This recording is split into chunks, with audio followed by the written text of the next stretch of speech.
我们今天的聚会哦，好是邀请到从加拿大的这个林医师啊，好，其实也不是我们去邀请，好是透过我们的在加拿大的会友啊，这个蔡龙德弟兄，好，你们应该叫他阿伯，好，或是叫他蔡叔叔啊。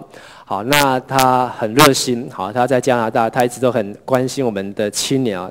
他怎么关心呢？他都一直在我们的 Facebook 上面啊，好看我们的这个青年的各个留言啊、讯息啊、照片啊，好，他们夫妻啊都很投，而且花很多时间啊在关心，所以很多讯息他们在加拿大，好都能够去 update， 而且他们也固定好都在网络上看我们的周报讲道，好是非常爱神哦。但我们也要为他们祷告，因为他的儿子，好他的这个儿子哦，40岁哦，昨天应该是这礼拜开一个膝盖的刀，但是昨天却昏迷休克，好，然后情况非常的不乐观，好，那所以他们夫妻哦，也已经从加拿大连夜哦就赶回来，好，那我们也为他的这个孩子哦，叫蔡达硕，好，为他来祷告，好，求神能够与他同在，好，祝福他，还有他的妻子、他的孩子哦，好，那我们。虽然我们不明白上帝的心意是什么，好，但是我们就是仰望交托，好，相信神有他最美好的旨意，相信神有他最好的安排，好，那是属于神的我们就顺服，好，是出于撒旦的我们就要拒绝，我们就要宣告，好，我们就要抵挡，好，因为神好是将真理赐给我们，好，那在我们要开始之前，我想我们这时候我们就一起同声开口，好，我们就为刚刚所报告这些事项，好，不论是我们过去这礼拜 Advent 台湾的这个训练，好，或是我们要去传福音，或是101的谈道训练，好，或是为了这个达硕弟兄，好，为他的病情等等，好，这时候我邀请大家，我们再次同声开口，我们来祷告。哈利路亚，父神，我们向你献上感谢，向你献上赞美。主啊，凡是有你美好的安排与你美好的旨意，主啊，我们有很多不明白、不知道的地方，主啊，但是我们愿意顺服在主你的面前，主啊，就恳求主你来带领达硕弟兄，主啊，特别他在加护病房当中，求神你的恩手与他同在，主耶稣的宝血在他身上涂抹遮盖，主啊，让他能够靠主成圣，靠主得着医治，主啊，靠主得着生命，得着丰盛，主啊。我们也把我们的短宣，把我们的101谈道训练，是吧？把我们各样的服事、传福音事工，以及2015年宣教150周年的喜年，是吧？我们都要仰望交托在主的面前，是吧？愿主你大大的充满浇灌，愿主你的灵浇灌在我们当中，使我们能够来趁着浪潮而行，能够快跑来跟随你，是吧？能够领人归主，不论得时不得时，总要传福音，总要带领人，总要救些人，是吧？愿主你与我们同在，献上我们祷告恳求。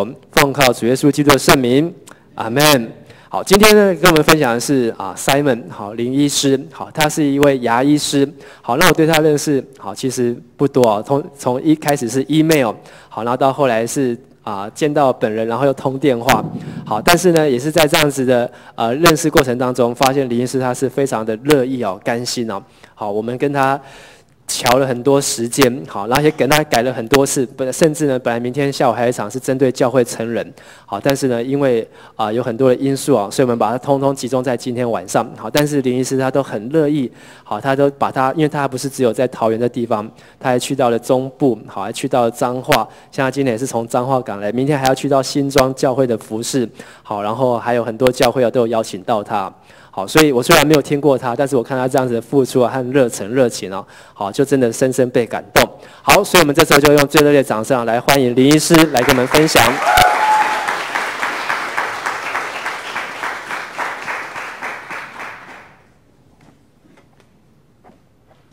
大家平安。我在这边感谢陈牧师，还有教会的长老，让我今天有机会跟他们分享。我也代表多伦多台恩教会跟大家请安。我今天要用国语讲但我离开台湾已经35年了 ，OK， 所以我在那边大部分都是用英文，然后我在教会是负责英文部的，所以我台语最好，然后再来英文，然后国语是最烂的 ，OK， 所以有些时候我讲出来的时候，有些几个字会跑到国语，还是跑到英文所以。等一下，你们帮助我。对，等一下你们帮助我把它改过来。好，所以我们开始之前，我们低头来祷告。我们天上的父，我们恳求你，你爱我们，你爱我们每个人，你你不要我们每个人存人在黑暗中，你要救我们每一位。我们感谢你送耶稣基督来到我们当中，安静我们每个人的心，向我们每个人讲话。这样祷告，奉主耶稣名来求，阿们。今天我要跟每个人分享的是成功的秘诀。我知道我们每个人都要成功，不管你是学生也好，你是企业家也好，不管你做什么，你都要成功，你要做最好的。但其实神要给我们每一个最好的。耶稣基督他为我们每个人死在十字架上，那是无价之宝。你怎样付出，你也不能买1分钟、1秒钟你的生命。所以神在我们一生中要给我们最好的。然后我们要了解说，我们怎样做的成功。在属实的，我们常常听到人比人会怎样气死人，你会气死。然后你的千万百计不如上帝的一话。OK， 只要神让我们允许的，不管什么事他都会允许。所以我今天要跟每个人分享的是成功的秘诀。然后这成功的秘诀的话，第一点就是说，我们来看我们一起来读哈。OK， 在主里面满足，我们一起来读11章第4章11节跟12节哈。我们一起来读：我无论在什么情况都可以支持，这是我已经学会了。我知道怎样处卑贱，也知道怎样处丰富，或饱足，或饥饿，或有余，或缺乏，随时随在，我都得了秘诀。我们知道这本书是保罗在监狱里面所写的 ，OK， 他被关在监狱里面，但是他说我已经学会了这个成功的秘诀。我们几年前去巴拉圭的森林里面，我们要开差不多27个钟头的船进去森林，坐飞机坐20几个钟头的飞机不要算，坐到飞机完以后，我们要坐27个钟头进去那个巴拉圭森林里面。当我们进去那个森林里面，我是做牙医，然后我就帮他们拔牙齿。然后有一个小女儿，差不多14岁、15岁 ，OK。然后我们在台湾，你要吃一个苹果是很简单的事 ，OK。但是他们那边，他在帮我翻译。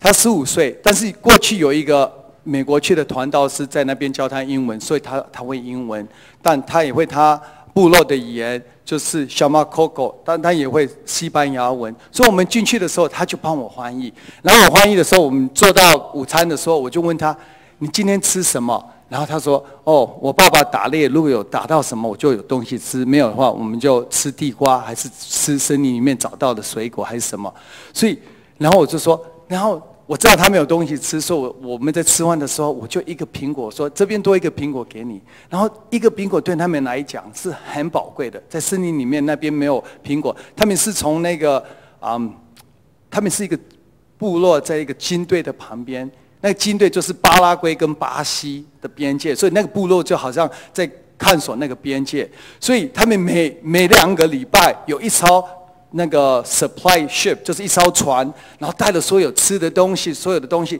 到那个部队的地方让他们吃。所以他从来一个苹果对他来讲是一个很宝贵的。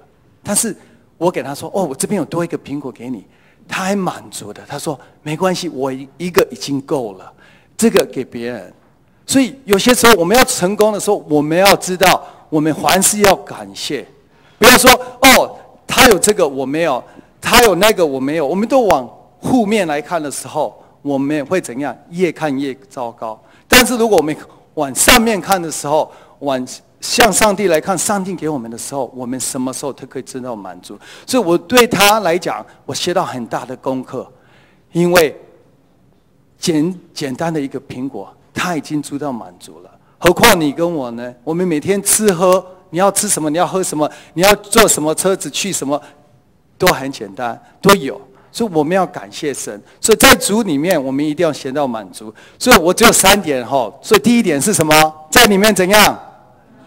再大声一点，不然等一下你会忘记哈。我们再大声一点。第一点是什么？在主里面满足。然后我们来读第2点，是在主里面有信心。我们来一起来读第13节哈。我靠着那加给我的力量，凡事多能做。我在多伦多做牙医，今年是第24年了哈。然后我小时候就是手很好动，手很喜欢。我记得差不多40几年前，我那个大姑从日本拿那个遥控器的车子回来，然后他一回来，遥控器车子就跑了。40几年前哈，从来没有看过了，也从来想象不到的，就是一个遥控车子，然后会跑。现在的可能你们看到都是那个是没有什么，但是40几年前哈，对我们来讲，对所有人来讲，都觉得很奥妙、很奇怪。所以我一拿到以后哈，2分钟以后我就把它拆开了 ，OK， 但拆开我换不回去了，也跑不动了。但是我就是说，我小时候我的手就很喜欢动，所以我做牙医做24年了。我在多伦多开业，我每一年拔很多牙齿，尤其是要拔智慧齿啦，要做植牙啦，要拔齿，我拔很多很多。在森林里面哈，我拔1天的牙齿，就在我多伦多诊所里面拔1年的牙齿。OK， 然后在诊所里面拔牙齿的时候，我有椅子可以躺下来，有冷气可以吹。在那边，等一下你们会看到，有些亚马逊森林里面是42度，它是冬天哦，比这边还要热。有些时候它整个牙齿都烂掉了，你怎样拔？你知道我拔的手都肿起来了，怎样拔都拔不动。但是我静下心来祷告，祷告完以后，那牙齿就拔出来了。OK， 然后不是1个，不是2个。是一次又一次又一次的，所以我要跟你们分享的就是说，如果我们知道神是万事都可以的，什么事情他都可以做，只要你要有什么有信心。所以第2点我要跟你们分享，就是在主里面有什么信心。第一个在主里面有什么满足，第2个在主里面有信心。然后我们一起来读第18到20哈，18节。你们送丰富的礼物，当作极美的香气，为神所喜悦的祭物。我的神并照他的荣耀丰富，在基督里使你们一切所需要的都充足，也荣耀给我们的父神，直到永永远远。阿们。跟我们去巴拉圭森林，因为我们要坐27个钟头进去森林，然后你坐的时候，你就要在这边等。所以有一个就是台湾来的医生，然后他去 UC Irvine， 就是一个很好加州大学，在那边做研究的那个医生。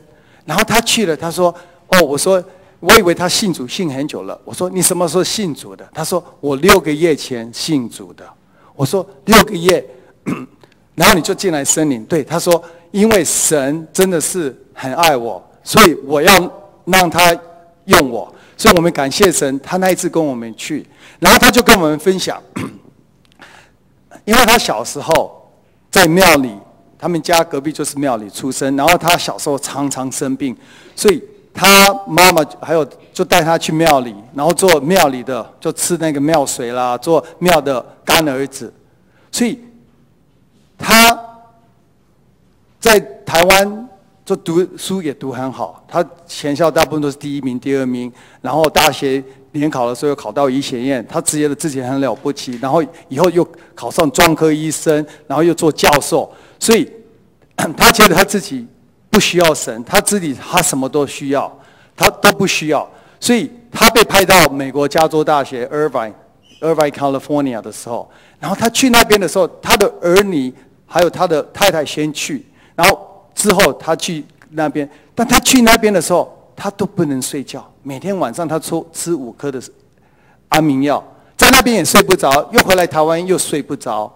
然后他最后知道说他的生命可能没有救了，所以有一天他又回去加州的时候，他躺在床上，整晚都睡不着。然后他太太在先去加州的时候，就先听到了福音。接受了主耶稣做他的救主，也洗礼了，所以他太太就说：“这样我读圣经给你听。”他就打开来诗篇的地方，他打开来诗篇的地方，等他念给他听的时候，念诗篇的时候，他在那边打呼了。然后他停下来把圣经盖起来的时候，他又醒起来说：“什么事情？”他说：“刚才你在打呼呢。”他说不可能是，不可能的事。他说好，再试一次。他又把诗篇又打开来，然后他开始念的时候，开始读，他又开始打呼了。所以他知道哦，我有救了。OK， 所以下一次你们睡不着的时候，把诗篇打开来读诗篇看看。所以他自己就说可能有救了，所以他就开始去教会，请牧师帮他祷告。他开始心就想接受主耶稣，但是他开始去教会的时候，他想读圣经，但是他读圣经的时候，他的脚底下就有一怪的冷风一直上来，他就把圣经打翻了。他自己不晓得为什么，每一次读圣经，他都有那一种感受。然后到最后，他知道，因为他小时候就是妈妈带他去做那个庙里的干儿子，然后他心中还没有主耶稣在他里面，他心中还有那个鬼神在他里面，所以他自愿说我要做基督徒，请牧师帮他祷告。然后等他立志完以后，他就可以读圣经了。所以他立志完以后，他就说：“对神，我是你救我的，我让你用。”所以我们变成很好的朋友。然后这一节再给我们讲说，在主里面我们欢喜奉献。如果我们奉献给神，不管是金钱也好，我们的时间也好，我们的才能也好，神会大大保护给我们。我们的一把给神只有一点点，但神的一把是我们的好几百倍、好几千倍。所以，如果我们乐意让神用的话，神一定会欢欢喜喜、高高兴兴的给我们最好的。当我们回来以后，他在那个船上就跟我们分享他怎样变成基督徒，然后他给神祷告说：“神啊，我现在唯一的愿望就是我回去加州以后，不要再跟我家里分离了，因为他是台湾医学院派他去的，然后台湾医学院跟医院派他去的，他们就是很会算，一颗药如果是多大，然后100的话，然后50面的鬼是多少钱，他们1分钱1分都会算。然后他给神请求说：神啊，就跟我家庭在一起。所以他要回去以前，他给我讲说：我只要祷告，我还没给神求什么，神求说让我们全家在一起，就在加州不要再分离了。如果台湾那边要花好几百万，我就花，然后我就要留在加州。所以他这样祷告完以后，他回去过几个礼拜，差不多1个月左右，他打电话给我说：你不敢想象，如果我们欢欢喜喜让神用的话，神保护我们好大。他怎样？他说很奇妙，加州这边给他一个就是 research 就是研究金，就是美国的医学研究，给他一笔基金，就是他的薪水。然后他打算说：好啊，台湾那你赔，他要赔几百万，我就不回去了。然后台湾这边的医学院跟医院说：陈教授啊，你以后不要回来了，就是1年回来1次到2次，每一次1个月，让我们知道说最新癌症，他是癌症的专家。他说：那我们知道癌症最新发明是什么，然后用什么来治疗，还有什么，就把所有的来教我们就好。1年回来教1次，还是6个月回来1次就够了。然后你的薪水还是都一样。所以他说：你知道吗？我只有信神，然后我就有2倍的薪水。但是那是跟家里在一起，那是 priceless， 那是无价之宝，因为他给神求。所以就是说，神知道我们每个人的需要，但是如果我们让神用的话，神会大大的保护我们。所以在第3点就是说，不管是你的时间、你的金钱、你所有的一切，如果我们在主里面欢欢喜喜的奉献的时候，神会更高兴。所以第3点是怎样？在主里面欢喜的奉献。所以我们再来第3点，我就3点就讲完了哈。所以第1点是什么？第2点呢？第3点。所以我们每个人都有成功的秘诀，只要我们跟着做，神是爱我们的主，他会给我们最好的，也是最棒的。所以我们要高高兴兴的去做。但有些人就是说，如果我奉献给神10块钱，然后我只有100块，10块钱我剩90块而已。其实有些人，我们把奉献给神的时间、我们的金钱、所有的一切，我们知道这边有高中联考，有大专联考，但是如果我们把我们的所有的献给神的话，神会大大的给我们更多的。所以有些时候我们用比喻，就是你种更多的种子，你说更多。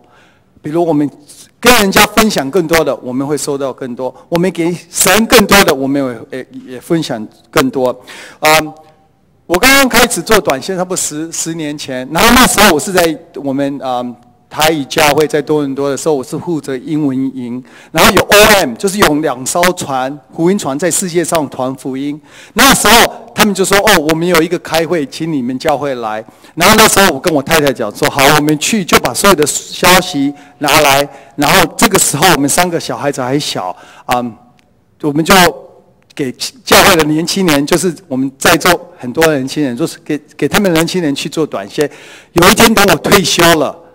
不做牙医了，我再来做短宣。所以我们那一次就有差不多去的时候，我们就那种心态，然后我们就有好多个人，我们就分组，我跟我太太分不同组，然后等我们祷告，等我们那个开会完以后，我们走出来，我看我太太，我看我太太看我，不是什么时候神，我们要说神啊，我什么时候去做，我什么时候去做短宣，是我们要服从神，神要用你，你就让神用。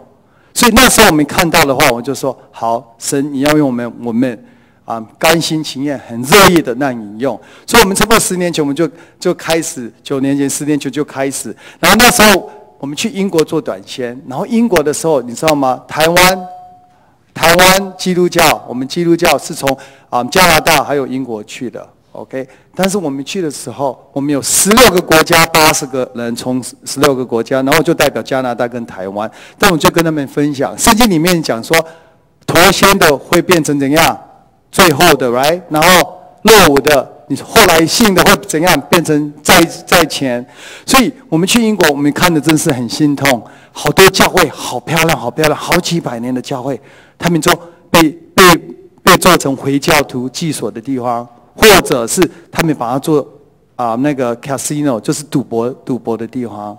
所以然后我们去传福音，那个耶稣传给不同的家庭。然后他说：“对，我们是基督徒。”然后我问他：“最后一次你去教会是多久以前？”他说：“哦，最后以前是3年前谁结婚的时候，或者是2年前谁死掉的时候。所以他们去教会就有3次而已，就是出生的时候、结婚的时候，还有死掉的时候。”就是说很可惜，很可惜。所以我们去那边有跟他们分享，然后那时候去那边的话，他们就是有很多很多不同的宗派，像浸信会也好，长老教会也好，Anglican 我不知道的，还有不同的教派。他们说我们都服侍同一个神，我们把所有的那个墙壁都把它打开来。所以我们去那边就有8个教会，所以我们所做的，我们就是在一个传单上面就有8个不同的教会，他们聚会的地点、聚会的时间，所以我们一起来做。所以我也感谢神，就是用这个时间也感谢神家人教会就是神也很美好的旨意。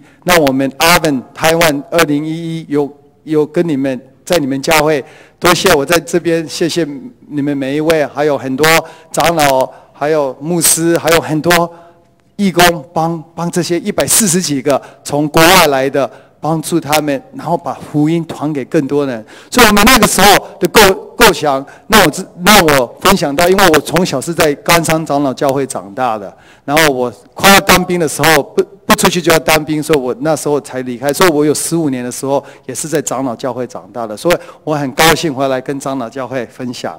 所以那时候我们去英国的话，就在那边跟他们分享神的话语，然后我们用不同的像魔术啦，还有很多唱歌，像今天的圣歌那个 worship team 唱得很好，就在那边吸引他们来，然后跟他们分享。然后我们隔一年的话，我们就去亚马逊森林。然后这一年是我们去亚马逊森林，是世界上最大的雨林。然后这个是去 Pantanal， 是世界上最大的湿地。它的冬天跟夏天差不多差1楼的水。OK， 所以我们6月去的时候就干了。然后如果你1月去的水，它就满了整层楼。然后你在电视上面所看到的很多，就是那边你可以抓那个鳄鱼啦、食人鱼啦，很多很多不同的鱼，不用鱼竿，就是用手去抓就好了，因为它会干掉。就像，然后这个是不同地方，就在这个地方，这个冬天的时候它就干掉了 ，OK， 然后你就用手，你可以吃，可以抓到很多东西可以吃。然后这个就是我们去巴拉圭坐船进去的，所以我现在跟大家先分享亚马逊森林我们所做的，我们把 next PowerPoint 下一个。所以我们跟大家分享，这是亚马逊森林然后不一定把前面的灯把它弄小一点，可不可以？所以你可以后面看得到前面吗？可以吗？不一定把这个关掉，可以看得清楚一点。这个是亚马逊森林晚上的时候，其实是早上1点的时候。然后等一下你会知道为什么1点的时候我在照片。这个是马太福音28章19节到24节，他这边讲说，去使万民做我的门徒，奉父子圣灵的名给他们施洗，还我所吩咐的都教训他们，我就常与你们同在，直到世界的末了。你知道我读这个圣经节已经读好多次了，对我来讲，读到然后当我进去森林里面，当我进去这个里面的时候你打911，你打电话什么都没有 work 的时候，你知道你不能靠别人，你只能靠神 OK， 所以这边给我讲说 I am with you always， 就神跟你同在，神看顾你每一步。有些人说进去的话会不会危险？当然会危险。我们进去的话打4、5种那个不是那什么 vaccine 预防针，然后还要吃后患的药。然后我们就跟那个德州的浸信会的教会一起去。然后我们第1年去的时候，我们有16个人去 ，OK。然后第2年去的时候，我们有差不多40几个。第1年去的时候，我给我爸妈讲说，我要带我小孩子3个小孩子去亚马逊森林。然后他们说，你第一次去带老大去就好了。所以第1年我去的时候带老大去 ，OK。然后我们就从多伦多坐飞机到圣保罗，差不多10几个钟头。然后再从圣保罗坐飞机到Morelos是亚马逊森林的首都。然后在那边有很多贫民区，那边贫民区就是怎样呢？他们从森林出来以后，他们不会写，不会那个语言。然后第1年去的时候，我回来给我爸讲说，那边有一个传道师，他的女儿只有1岁而已，然后他都进去了。所以我第2年去的时候，我说我3个小孩子都要带去。那时候我最小差不多7岁8岁左右。然后我爸妈说好，你带他们去好了，那我们也要去 ，OK。所以感谢神，他们有跟我们同工。这个是我爸爸 ，OK。然后他在那边传那个花那个传单。这个是我最小的女儿，然后我老二。然后这是我妈妈，还有我岳母。所以他们就3个去看顾那个3个小孩子，然后感谢神，他们跟我们去，所以我们可以很安心的去做我们需要做的。然后这个就是难民区，这个下面就是臭水沟 ，OK。然后有些年轻人说这边怎么那么臭？他们5分钟说我们受不了，我们要赶快离开这边。然后我给他讲说感谢神，你不住在这边，你是来这边一下子的话我们就走了。所以这边我们就跟那主路学的那个学生分享。然后这是当地的师母还有牧师，他们跟我们一同同工。然后我们也想说，我们去森林有很多东西可以吃，其实森林里面只有地瓜可以吃 ，OK。你想说应该有那个香蕉啦，有芒果啦，有很多不同的水果。其实那边水果很少。都可以种，但是他们就没有，他们那么最多的就地瓜。所以我们要进去以前，那个团道士说好，我带你们去吃 buffet， 吃饱，因为你们进森林里面就没有那么多东西可以吃了。所以这个是我们去的地方，这个是赤道。所以我们去的时候是6月，我们大部分去的时候都是6月第2个礼拜左右，然后是他们的冬天，然后他们冬天是42度 ，OK， 42度，比台湾现在还热，因为这是赤道 ，OK。然后我们去的时候，我们第1年就是16个的时候，我们就坐小飞机。第2年我们有40几个，所以我们坐大飞机。然后你知道神是很爱我们的。等第二年我们飞机要降落，这个大飞机要降落的时候 ，OK， 你可以听到你知道吗？因为跑道很短，然后他一挥他就刹车，然后刹车完我们要回去的时候他就派2个这个小飞机带我们离开森林。如果我们不坐那个飞机的话，这个是亚马逊森林 ，OK， 没有路 ，OK。如果我们不坐飞机进去的话，我们要坐3天3夜的船，才能达到我们要去的地方。所以我们去到这边，我们就坐这个船进去这森林里面，然后我们就跟当地的浸信会那边有一个教会，他们跟我们同工进去这个森林里面。然后进去森林里面，你知道你看不到人，但是你知道神看顾所有一切，那边一木一花一草都很漂亮。然后这个地方是世界上很有名的地方，就是2个河流，一个河流是黑色的，一个是咖啡色的。然后它河流不会混在一起，右边都是一个黑色的，左边都是咖啡色的。所以有很多人去亚马逊森林就是去看这个风景。所以有些时候你不一定要去，你已经看到了。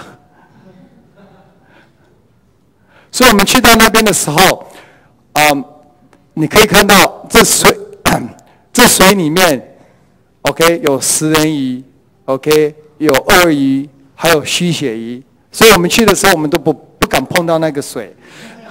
我们带了差不多3000瓶的大瓶的水进去 ，OK， 然后在旧约里面，神祝福亚伯拉罕，亚伯拉罕变成万人的祝福。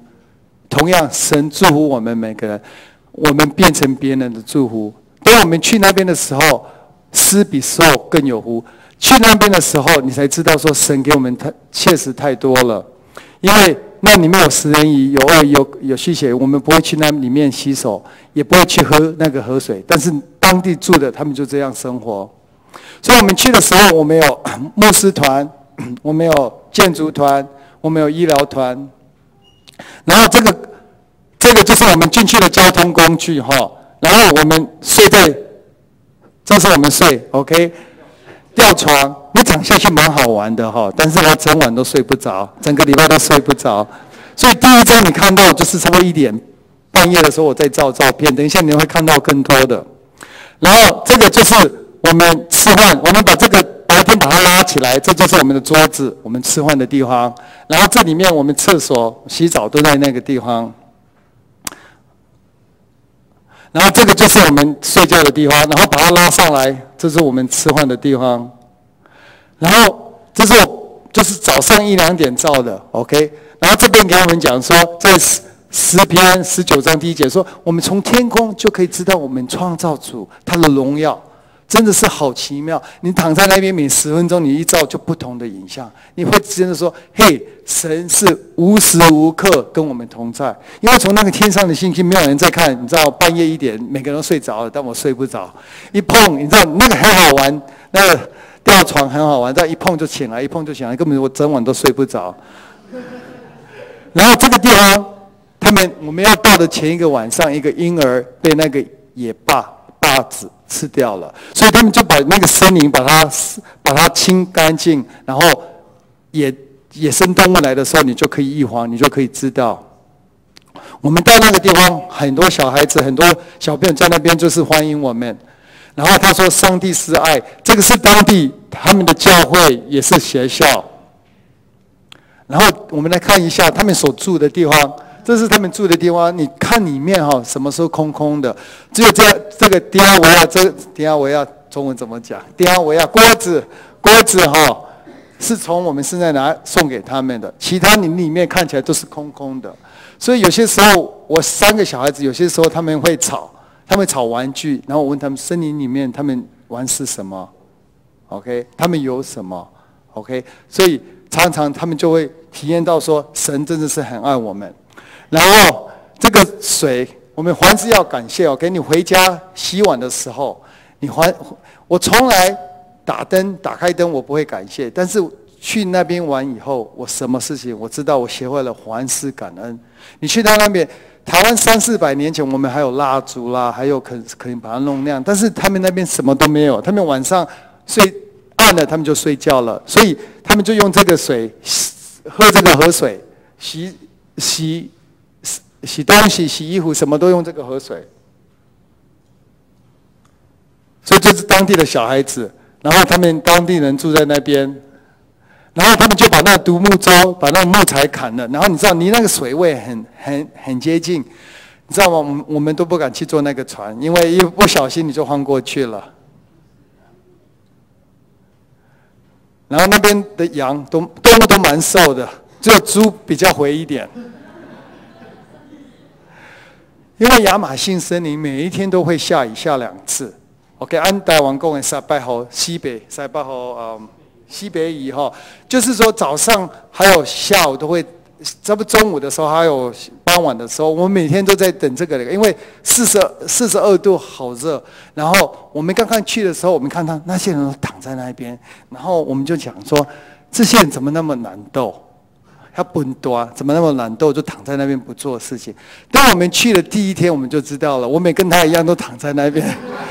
因为热的好多人都中暑了，也不想做了。但是感谢神，因为我们去的时候，我们带很多冷水、冰块去那边，所以我们一觉得不舒服，我们就赶快去喝好多水，比回来台湾喝更多的水。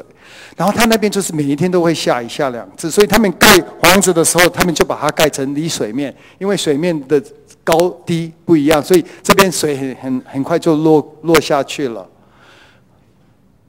然后我们还没到那边，已经好多人在那边排队。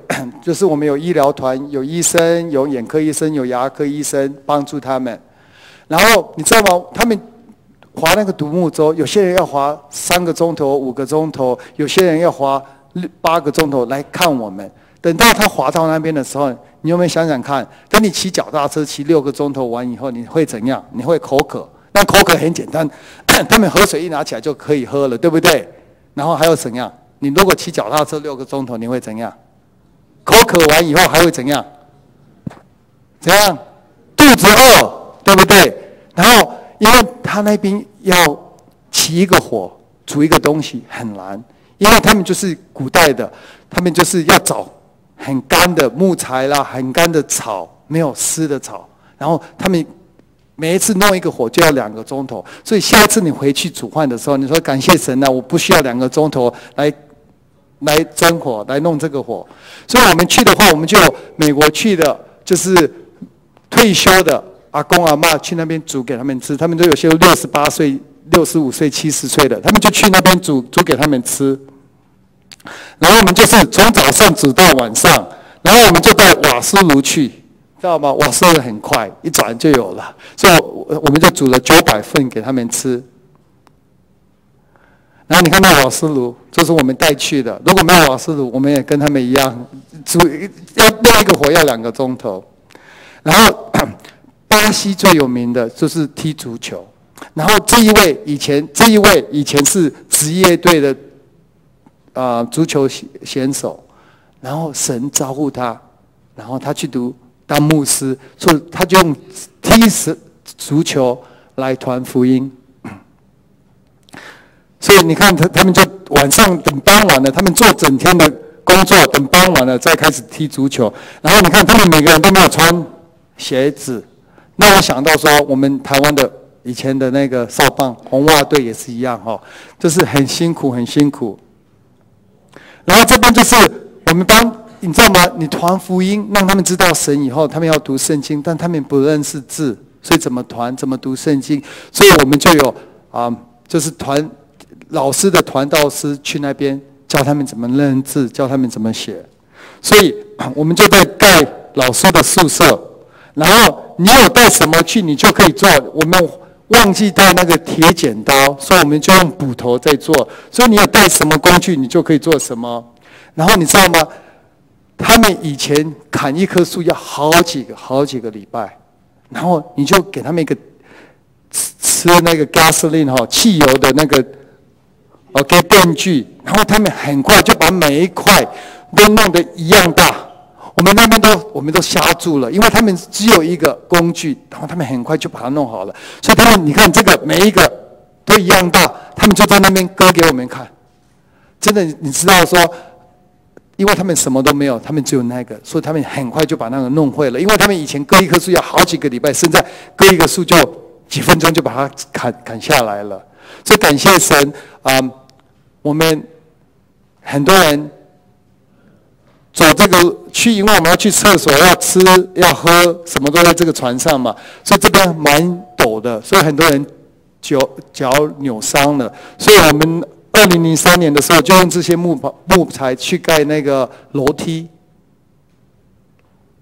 我们就在盖楼梯，因为蛮陡的，所以很多人受伤。说2003年我们盖楼梯，2004年的时候我们就飞机降到那个小镇，我们去买很多石桩，然后帮助他们盖教会。然后这个地方给我们讲说，老的跟年轻的都一起来做。这是我女儿7岁8岁的时候，然后就跟我们把所有的石桩一个一个抬上去。然后这是我老二，他在盖教会的墙壁。然后我老大，然后多人都跟我们去，不同的年轻人在那边。然后这个木板，我们那边有一只马，然后他带着这个木板出去以后，你怎样打它都打不动，它不动了，因为这个太重了，这个木板太重了，因为每一天都下雨下2次。所以它都已经好潮湿了，然后增加好重的重量，所以那个马走了一趟，你怎样打它都打不动。他说他累了，所以就是所有的人要去把它抬出来，把这个木材抬出来。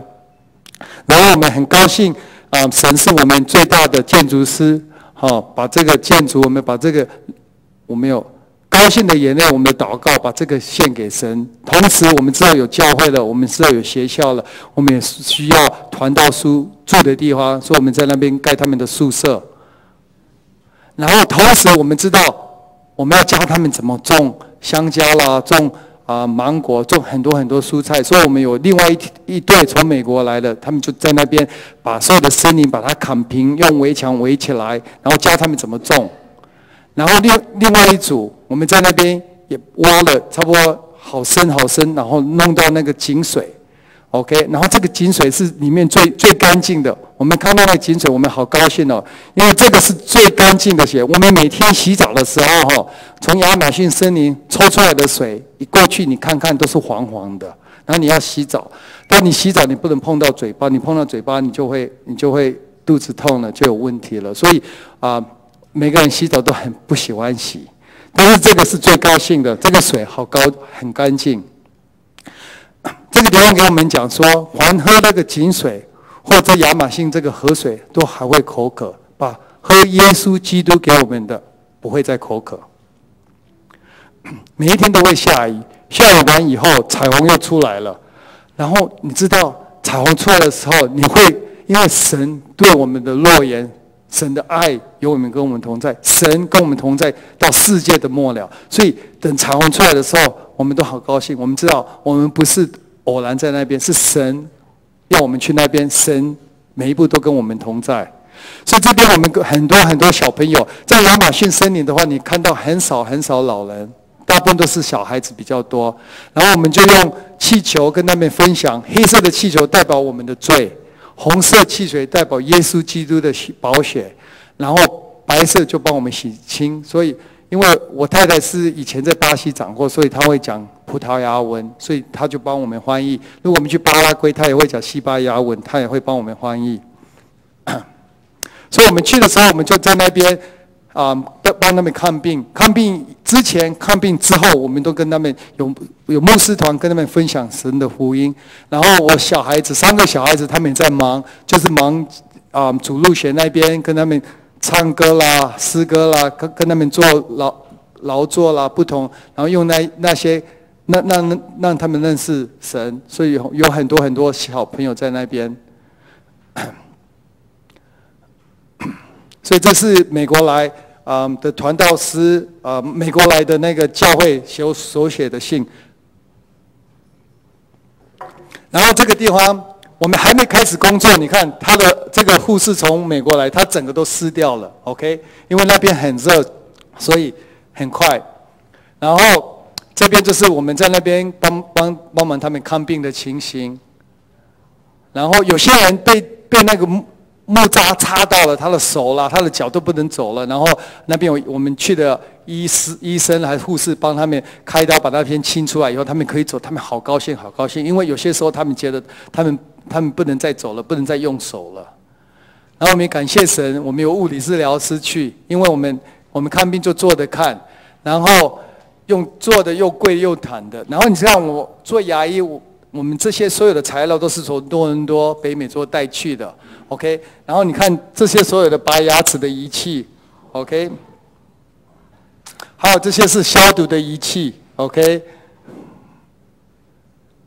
然后我们到那边的时候，已经好多人在排队了 ，OK。然后我们就从早上看到晚上，看有太阳，看到差不多没有太阳了，我们再停下来。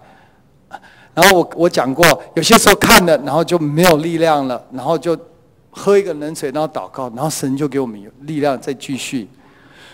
这个是我的小孩子，因为你知道亚马逊森林里面，你看完病以后，他们没有别的医生可以看他们了，所以我们小朋友就在那边包那个消炎药跟止痛药给他们，因为他们拔完牙齿，他们还要继续喝那个河流的水，然后这个他们就在那边包了很多很多的药物。然后这个我要跟每个人分享的，就是说，这个是我女儿拿手电筒的手跟拔牙齿的手是一样重要的。所以在教会里面，我们教会不是牧师的，教会是神的，是每个人的。所以在教会，我们每个人都要同工，一起来做。不是说牧师最重要，每个人都不重要，这样就牧师一个人在教会，其他都没有了，对不对？教会是每个人的，我们每个人一同来做，是团体的，是要同工。所以在这边，我要跟每个人分享，就是说，你女儿7岁可以做什么？她所做的跟我做的一模一样。如果手电筒我看不到，我也不能拔。所以这边跟我们分享说，我们要来同工，跟牧师同工。教会是我们每个人，是神的，我们要一起来做。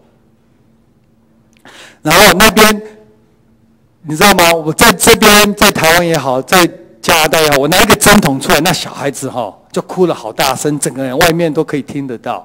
站在那边，他们没有看过针筒，你拿出来的时候，他们不会哭；你打下去了，他们也不会哭。他们不痛了，他们就睡着了。OK， 他们就睡着了，等我们帮他拔牙齿完以后，说好，你可以起来了，可以走了。所以就是那边拔牙齿反而有些时候小孩子反而比这边简单，这边我叫得好大声啊，哭得好大声，那边小孩子都不会动，他会看你，然后看那是什么，然后因为他们在痛了，你打下去的时候，他们都没有反应，他们就看你，然后等你打完了，他们说不痛了，他们就睡着了，等拔完以后再叫他们起来。所以我们就用贵的，用不同的姿势，然后我们也带了好几千支的牙刷，因为我们知道拔牙齿不是方法，我们要教他怎么预防，教他们就是每3餐吃完饭以后你要洗牙齿，然后有些时候他们没有牙刷 ，OK， 我们有带牙刷、牙膏有一天他们会用光，但是他们最起码有牙刷可以刷。这是你看到他们那边的情形。有一部电影英文叫做《Castaway》，你们知道中文怎么翻译吗？有人知道 ？Castaway 有没有人？没有人知道 ？OK， 好，我稍微很快讲一下，就是 Castaway 就是一部电影，就是美国人他牙齿痛，但他没有机会去看牙医，所以他要出差，他坐飞机了，坐飞机那个飞机就失事在一个离岛上面，浩劫重生，我要写浩劫重生对。浩劫重生几个人看过 ？OK， 好，比较多。然后他就是痛得不得了，然后他到离岛上面他痛得不得了，他要拿一个石头把那个牙齿敲出来，他自己昏掉了，那个牙齿也跑出来了。OK， 因为我们在台湾也好，在北美也好，如果我们痛了，我们就去找药店去看医生。但是在森林里面，你没有药店，你没有医生可以看，所以他们的情形都蛮严重的。你看这个，你看他做了几颗牙齿那么多 ，OK， 没有人可以帮助他们，他们痛，他们就每一天忍耐那个痛 ，OK。然后我们把那个化学药品弄完了，然后最后，因为我们看了好多人，最后我们用煮的，你知道你要煮30分钟，100度，然后那天气又42度。它是整个都湿掉了，然后他拿给我们每个人后背都湿掉了，湿的都还会滴到我们在看病的时候滴到那个病人的身上、嘴巴里面、身上都有，所以我们也需要一个在帮我们擦汗的。然后这一艘船差不多5点多到，然后我们就问说，就像台湾冬天差不多6点就暗了嘛，对不对？5点6点那边也是一样，因为6月是他们的冬天，5点多6点就暗了。然后我说5点多你们为什么那么晚才来？他们说我们早上5点就离开了，我们来12个钟头的时间来到这边，然后我们看这个小孩子，我们早上起来再帮这个小孩子祷告。这个小孩子9岁，但是他需要拔16个牙齿，16颗，所以我就给那个牧师讲说，我今天可以给他拔8颗，然后明天再拔8颗，因为麻醉药不能打太多，所以我们那一天晚上就帮他拔8颗。拔完以后，我们隔一天早上的时候，我们要靠岸边的时候，我们早上起来就帮这个小孩子祷告。每一天船在傍晚的时候，那个船我们就要看河流中间，因为如果你靠岸边的话，很多蚊子，那个蚊子好多。然后第二个就是那个很大的蟒蛇可以跑上船来 ，OK。然后第三个就是霸 ，OK， 霸 ，OK， 就是 Jaguar。OK， 野豹会跑上船来，所以我们每一天傍晚的时候，那个船就靠河流当中，然后我们在那边睡觉。OK， 我们知道很安全。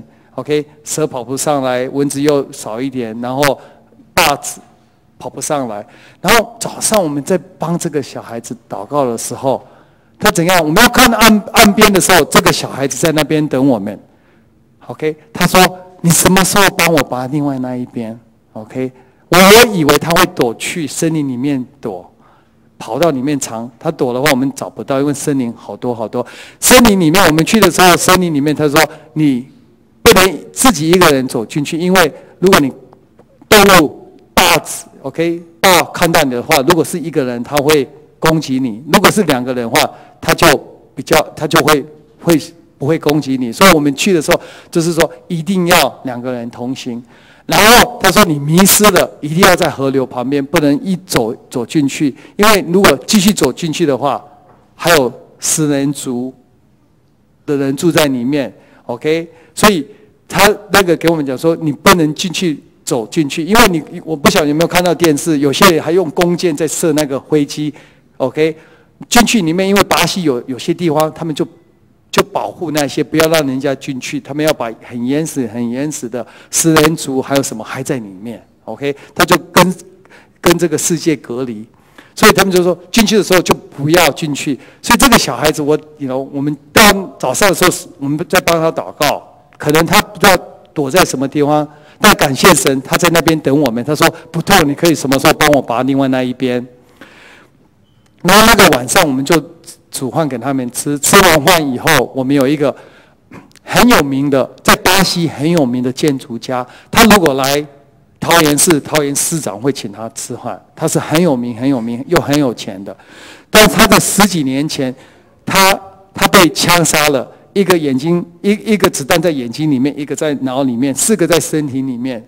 然后去医院的时候，医生给他讲，这个已经没有救了，我们不能为他做什么。但是他在那边，他立志，他给神恳求说：“神啊，那我有活命，我把我所有的都献给你，我的生命都献给你。”所以神有听他的祷告，所以感谢神，他就在那边跟他们分享，就是这一位牧师，他后来做牧师，然后他也训练差不多100个人在那个森林里面在传道士。亚马逊森林，你知道台湾的面积，亚马逊森林是好几百倍 ，OK， 所以100个传道师其实算起来是很少的。所以这个小孩子就隔天早上我帮他拔，这个是前一天我帮他拔的 ，OK， 帮他拔，然后这是隔一天，你看这个都还没有拔，他已经都烂掉，然后这个碰到他都会痛，不能吃东西，所以隔一天我帮他拔另外那一边 ，OK， 然后拔完以后。我们煮午餐，然后让他们吃，他们就可以回去了。然后神也是很奇妙。我们到这个窗尊的时候 ，OK， 这个女孩子肿起来了 ，OK， 然后2个礼拜以后，那边的传道师 email 给我说她已经好了 ，OK。对，然后你看，我们就去我们那个，刚刚开始是医疗队去看，然后医疗队去看他肿起来的话，到最后牧师队也去传福音，然后感谢神，他是这个部落唯一接受神做他的救主的而已。然后你知道，我们去他来看病的时候，看眼睛的时候，那眼科医生看他的时候，那仪器就有问题，就没有电，不能用了。所以那个牧师给他讲说，我们要回去的时候有经过他的家，所以他不要再花4个钟头、5个钟头来这边。我们回去的时候，我们再去看他。所以很奇妙的，我们去看他的时候，他肿起来了。所以我们叫他肿起来完以后，就是医疗团还有牧师团就去，然后牧师团就跟他们所有的分享神的话语，然后感谢神。所有的大人，这边所有的大人，他们都接受主耶稣当为他们的救主，然后我们高兴的每个人都为他们流眼泪。然后这是他们住的地方，你知道刚才我们看他的住的地方，但感谢神，他们9个月以后，他们自己盖了一个教会，9个月的时间，他们自己用他们的时间，用他们的金钱去盖一个教会。所以我们去到那边，我们只有3、4个钟头就要天黑了，然后天黑了，我们船就不好弄了。所以3、4个钟头，我们刚刚到的时候，我们就好几百个人排队要拔牙齿，然后我只有3个钟头。所以到时候呢，所有我的帮手，每个人做牙科医生，每个人都帮我拔牙齿。所以如果你们要拔牙齿，可以跟我去，然后以后我可以帮你打麻醉药，打完你可以拔牙齿。因为时间不够，所以我们到那边的时候，我帮每一位打麻醉药，然后我的助手他们帮他拔牙齿。然后这是我们去亚马逊森林进出所需要所带的东西。然后你知道吗？这边有一个水草，它水草是糊糊浅浅，你不知道它多深，所以我们的船躺搁在那边了。所以我们就找所有的男生脚上没有流血的，因为如果有一滴血一进去，一只牛有流血，一滴血进去5分钟，它就变成骨头了，就被食人鱼吃光了。所以我们那时候就看看每个人有没有流血，没有流血的，他们下去拉船，把坦克的船拉出来。但是感谢神，神有保护我们每个人平安回来。所以我回来看到这个旅馆，我们好高兴。我们从来没有看到这个水，我们从来没有洗澡。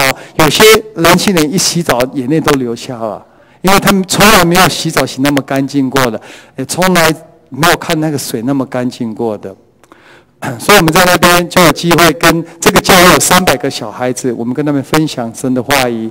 同时，在回来的路程，在那个亚马逊森林的首都那边有一个长老教会，只有7户，是从台湾去的，然后从圣保罗搬上去的，因为那边不需要税，然后他们在那边做生意，所以有7户人家。我们到的时候跟他们一起敬拜神，然后再回来的路程，我们也经过阿根廷，跟阿根廷的长老教会跟他们分享神的话语，然后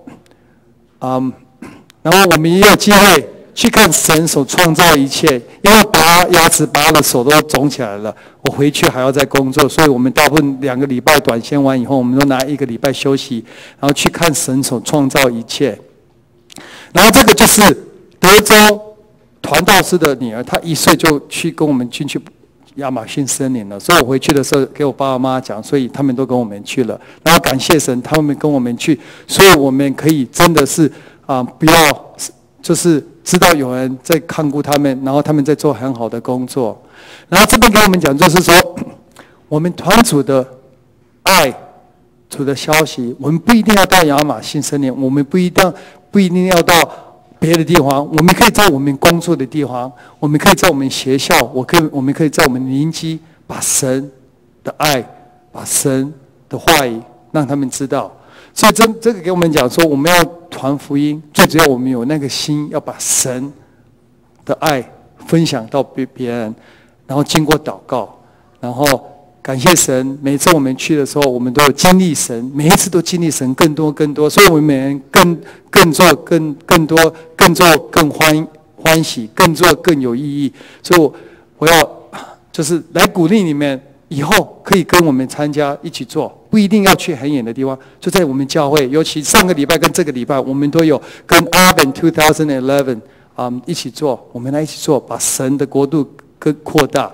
然后这个就是亚马逊森林，要下以前很漂亮 ，OK， 然后就是不同景色，有些时候，然后它下完雨以后，就是海阔天空，又彩虹出来了，知道神跟我们同在。所以我们现在换最后一个那个一次哈，所以感谢神，在这过去我们10次的短宣回来台湾第11次。10次短宣，我们有去巴拉圭森林3次，亚马逊森林2次，去尼加拉瓜的森林里面，还有 Costa Rica， 还有也有去非洲。然后我们将来还是会继续非洲，但是因为台湾这边的需要，然后因为詹牧师的带领，所以我们就很高兴跟牧师同工回到台湾来。所以这个我们跟人家分享，我们去巴拉圭森林，这个是一个 PowerPoint 哈，所以我们看一下子。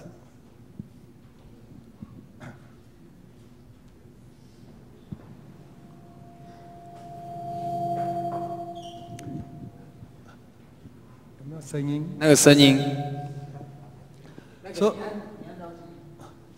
所以呢，刚刚给我开始就是神的爱是无所不在的，神爱世界上每一个人，在什么地方我们都可以找到神的爱。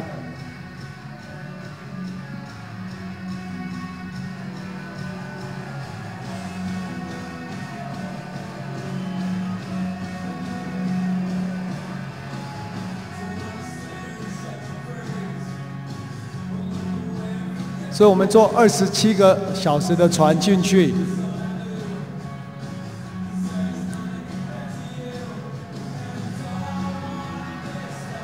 然后这个是我们睡的地方，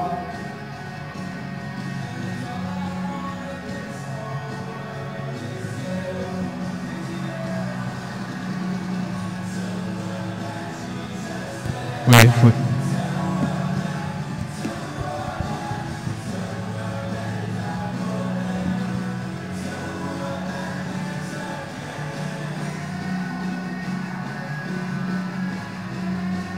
我们有27个钟头，所以我们在那边把手带去的东西，把它弄好。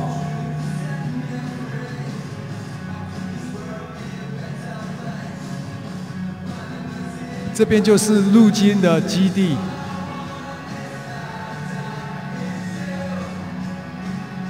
然后这些很多房子都是欧洲人们去帮他们盖的。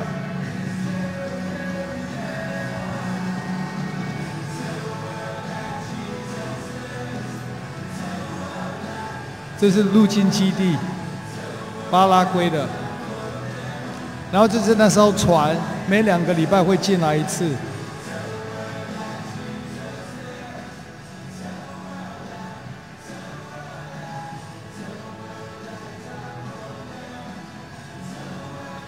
然后他们这个巴拉圭河，一边他们喝起来，一边人家在撒尿，在屁屁在那河流里面，另外一边再把它拿起来喝。然后我们花了那个船里面的东西买来租给500个人吃，95块美，加台币。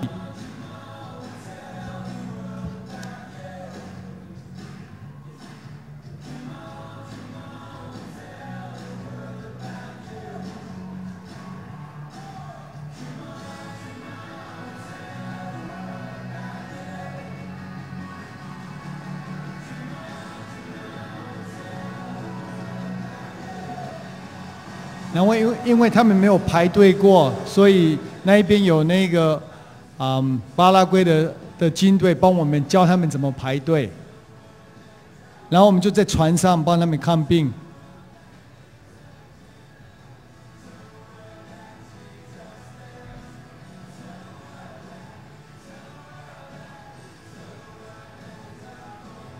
然后我们帮他清牙齿、补牙齿，还有拔牙齿，他们的情形也是很糟糕。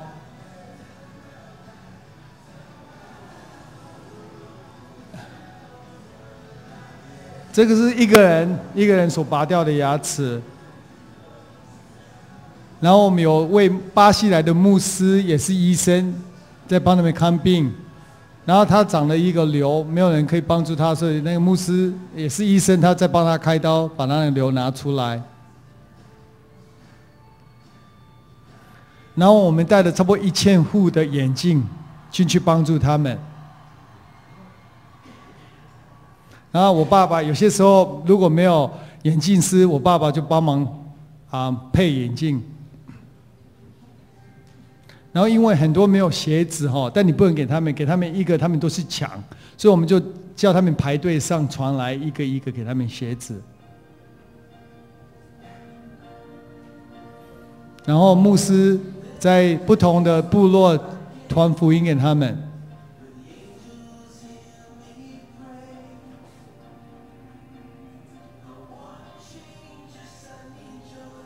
然后这叫陆军基地，我们在那边晚上跟他们分享。然后那边也是很多很多小朋友。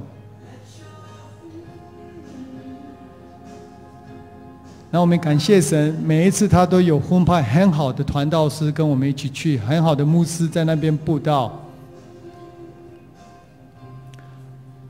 所以我们花了2900块台币，我们煮给500个人吃。然后他们回去把他们家里所有的电围啊，他们可以装东西都拿来。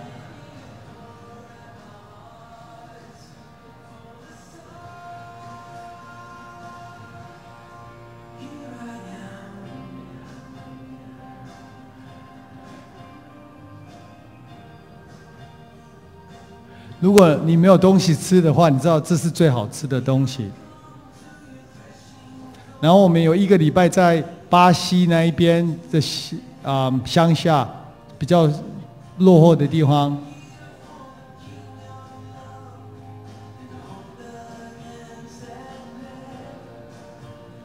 然后这边有一个教会，但是他都没有所有的电灯泡什么都不能的，所以我们从加拿大去的有一个就是专门可以修理这个，帮我们弄。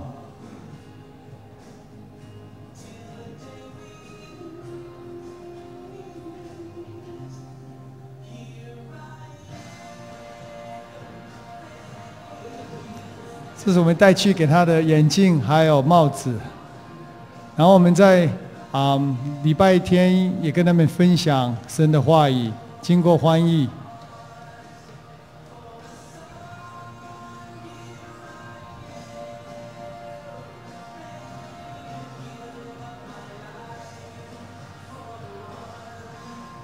我太太在帮我们翻译从葡萄牙文到英文，这是在我们在船上所吃的。然后我们在庆祝我们做完的时候，这是在船上 barbecue。这是那个他们的蔬菜披萨。然后我们船住完以后，我们到住5星级的，里面有这是巴西的这一边，所以我们就睡在这边，早上的时候就坐游览车去很乡下的地方。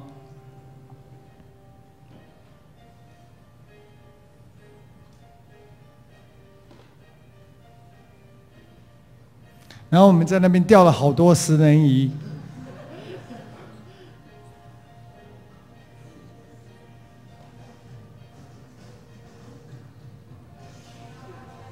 这是我老二。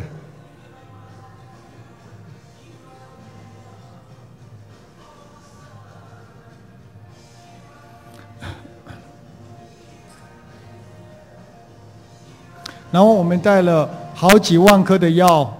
在那边，我们把它分出来，然后帮助他们，所以每个人都可以帮忙。这些都是小孩有些8岁9岁，然后他也在拿手电筒，也在算药，然后我爸爸在弄眼镜，然后有些人他们看到眼镜框很漂亮，他们就要那一个就对了，他们不管他看到看不到，他们就要那一个。但有些人他们戴了眼镜，他们都亮起来，他说世界是这样，他们从来没有看到那么清楚过。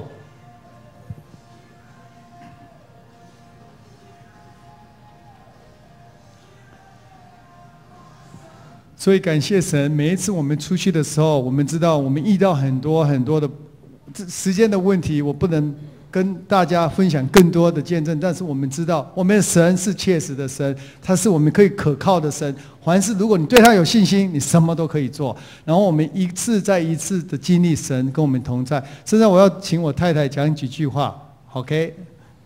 她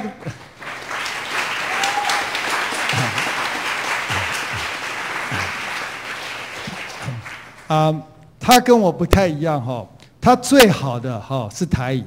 然后第二好的是葡萄牙语，第三好的是西班牙语，跟英文，英文是第三好的，然后第四好的是西班牙语，第五好的是国语。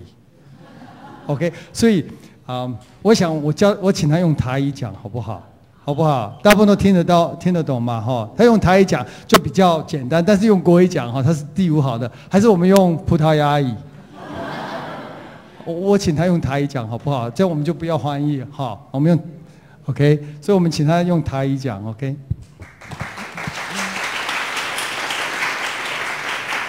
多谢你给我这个机会，在这会当跟恁大家分享。其实要去传信的时阵哈，就是咱都爱顺服主所叫人爱做的，因为阮大概去拢做一项物件爱准备的，无论要往船啊，要带，要食物，要找无输啥。我开始迄阵，那高先生做要做的时阵，我敢知影讲我爱顺服，无论伊叫我做啥，我都爱安尼去做。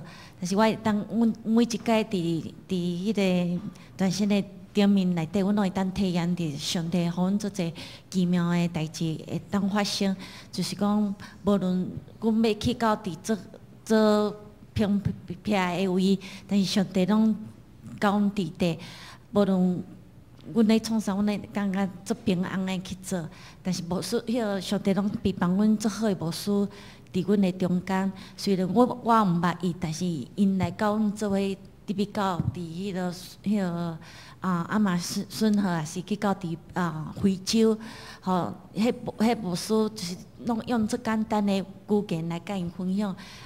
咧甲因传福音的时阵，拢是用做介绍咧甲你开讲相关，互你最简单去接受，吼。有当时我嘛拄着人无要听福音的，介绍去拄着。有当时我要甲人传福音的时阵吼，有的人嘛是无要听阮的福音，但是阮拢会甲伊讲，阮敢会使为你的家庭，为恁的家庭的平安，也是互恁上帝带领快乐，也是带领健康，因拢肯要互阮甲因做伙祈祷，也是有当时阮拄着迄人。甲阮拒绝，加上魔鬼也目睭咧甲阮紧，但是阮也甲因讲，阮该使为着你的家庭平安来祈祷，因拢肯。所以因拢上帝叫咱在喙外口传福音，但是咱免惊吓。你会看到有的细汉囡仔，有的阿公仔嘛出去，但是你若总有迄个胆，喙外口传福音，你当甲讲上帝，无论去到伫地，拢甲你伫地。多谢。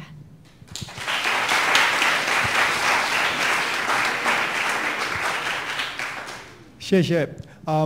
因为时间的关系哈，我们还有进去哥斯达尼加、尼加拉瓜的边界做短宣，还有去非洲的短宣，但时间不够了，不然到半夜的时候我就可以跟你们分享。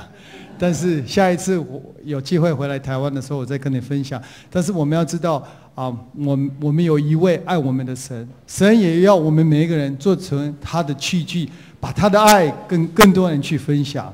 所以感谢神，这一次我要跟你们分享，就是因为也有迦南教会，让这一次 Advent 2011很顺利的把3天的训练完成。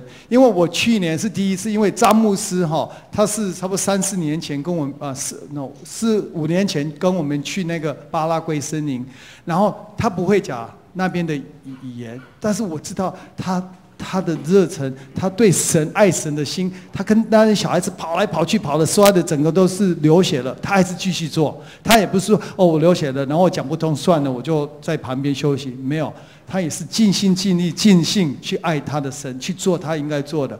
所以他给我讲说，他要回来台湾做这个英文短宣的话。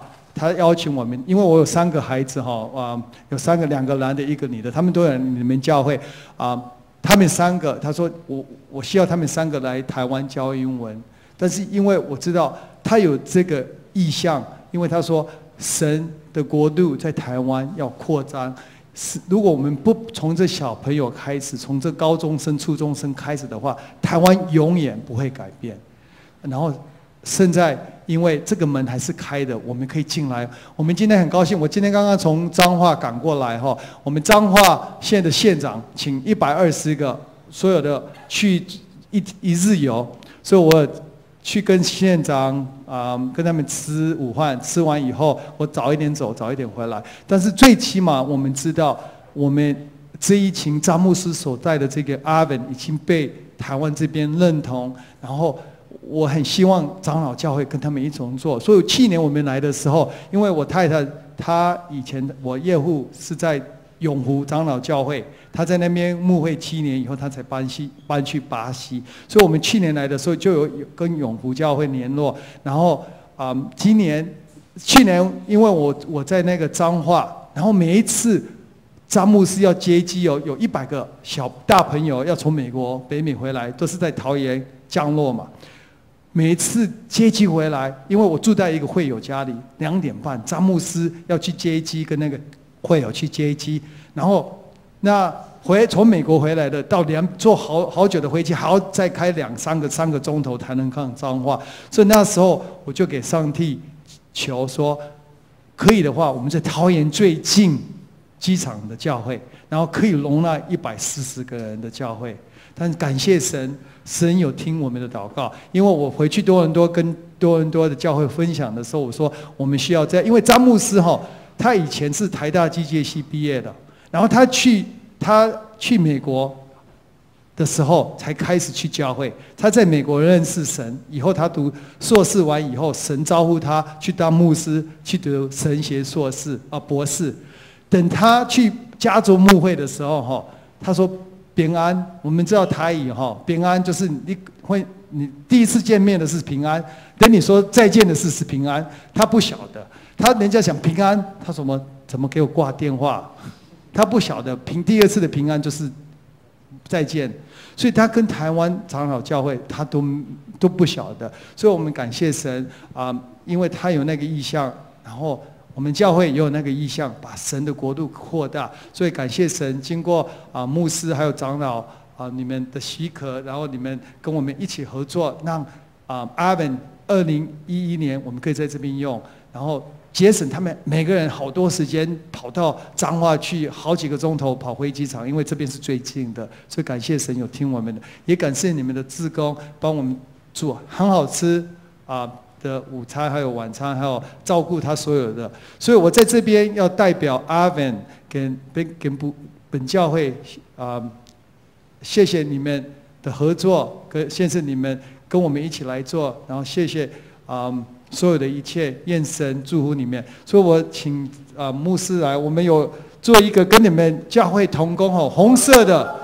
是你们教会 OK 的义工，然后另外一个就是大部分有很多人没有在里面，但是就是可以照在这边念training 的时候训练的时候所照的，所以我把这个送给你们教会。